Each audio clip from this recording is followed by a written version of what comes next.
पूजा में एक बड़ा फंक्शन होता है जहाँ बच्चे के अंदर ढेर सारी प्रतिभाएं छुपी हुई होती है और उनको निखारना गुरुजनों का काम होता है। बहुत से ऐसे बच्चे यहाँ बैठे हुए हैं, किन्हीं को जूडो कराटा आता है, किन्हीं को डांस आता है, कोई गीत संगीत में बहुत तेज़ हैं, किन्हीं को चित्रकारी आती है। तो सभी बच्चे के अंदर कुछ न कुछ कला होता है, बस केवल उनको निखारना। अभी बहुत से ऐसे बच्चे हैं जहाँ पे जब लगता है कि नहीं 2 शब्द बोलना है तो लगता है मैं क्या बोलूँ, मैं कैसे बोलूँ। ये भी एक कला है। मैंने कहा कि आते ही थोड़ा भयभीत हो जाते हैं, लगता है कि मैं नहीं बोल पाऊँगी या क्या होगा। तो ऐसा सोचना नहीं, ये मैंने कहा कि क्लास में ही ये लोगों को मैं सिखा रहा हूँ कि क्या बोलना है। अगर यदि आप यहाँ चाहेंगे किसी सभा में, किसी फंक्शन में 2 घंटे 4 घंटे तक खड़ा होकर के, चाहे वो राजनीतिक बातें, आर्थिक बातें, सामाजिक बातें, शैक्षणिक बातें, स्वास्थ्य से संबंधित हर तरह की बातें आप बोल सकते हैं, बशर्ते कि आपके अंदर ऐसे शब्द का भंडार होना चाहिए कि मैं किन शब्दों का प्रयोग करूं।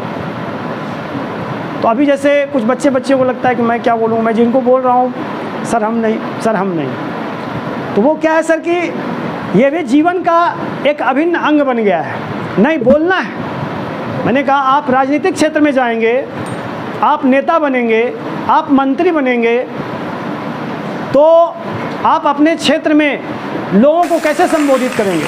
तो आप तो वहाँ कहेंगे कि नहीं मुझे बोलना नहीं आता। बोलना है अपने क्षेत्र में। आप शिक्षा के क्षेत्र में जाएंगे, इनमें से ढेर सारे बच्चे कल शिक्षक बनेंगे, तो शिक्षक कैसे बनेंगे? आपकी हर बातें बच्चों को समझ में आनी चाहिए। मैंने कहा जीवन के हर क्षेत्र में, चाहे वो जिस क्षेत्र में आप चले जाइए, आर्थिक क्षेत्र में जाएंगे, आप एक अच्छा बिजनेसमैन बनेंगे, आप एक अच्छा चित्रकार बनेंगे, आप एक अच्छा गायक बनेंगे, आप एक अच्छा राइटर बनेंगे, आप एक अच्छा नेता बनेंगे।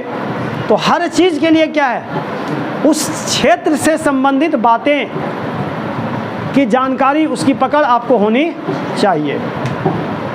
तो जैसा कि मैं भी बता रहा हूँ, लोगों से मैं भी कहा कि कुछ छात्र छात्राएं बोलने से कतरा रहे हैं, इसलिए मैंने क्या कहा कि वर्ग षष्ठ से ही यहाँ पे बच्चे को अब जो नए सत्र जो स्टार्ट होंगे, प्रारंभ होने जा रही है, वहाँ मैं सत्र के प्रारंभ से ही किसी एक मेटर को दे देता हूँ। उस मेटर पर बच्चे को लिख के नहीं दिखाना है, उनको खड़ा होकर उस संबंध में बोलना है। जैसा कि मैंने कहा कि अब कोविड-19, तो मैं अगर बच्चे को ये कहूँ कि सर जी आपको कोविड-19 लिखना है, तो बच्चे कोविड-19 पर बोल रहे हैं, लिख सकते हैं, लेकिन मैं बोल नहीं सकता हूँ। लेकिन ना, ये गलत बात है, आपको बोलनी है, मेटर चाहे कोई भी हो। तो शुरू से ही यहाँ पे अभी जो नया सत्र प्रारंभ हो रहा है, इसमें लोगों को बोलने के लिए भी सिखाया जाएगा। पढ़ाई लिखाई तो खैर वो तो अच्छी चीज़ है ही, आगे हम बढ़ेंगे ही, लेकिन इस क्षेत्र में भी किसी भी मेटर, मैंने कहा कि अभी आप सम्मान समारोह में उपस्थित हुए हैं, तो सम्मान समारोह में जो बड़े भाई अपने छोटे भाई बहन को किस प्रकार प्रेरित करेंगे, उन्हें प्रेरणा देंगे, उन्हें उत्साहित कैसे करेंगे आप? तो सभी बच्चों को तो मैं इसलिए आमंत्रित कर रहा हूँ कि 2 शब्द वो आकर के बोले कि आप कैसे आगे बढ़े।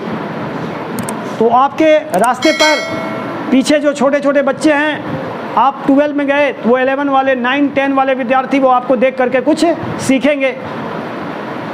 इसलिए सभी बच्चों को बोलने के लिए सीखना अपने क्षेत्र में, मैंने कहा कि आप शिक्षा के क्षेत्र से जुड़े हुए हो, ये ज़रूरी होता है कि कहीं भी जीवन के किसी भी मुकाम पर जाएंगे तो वहाँ आपके अंदर ये प्रतिभा होनी चाहिए। अब मैं 2 शब्द वर्ग 10वीं की छात्रा नेहा कुमारी को आमंत्रित करता हूँ, वो भी आकर 2 शब्द बताए। आइए, घबराना नहीं है। Everyone, respected Mukesh sir,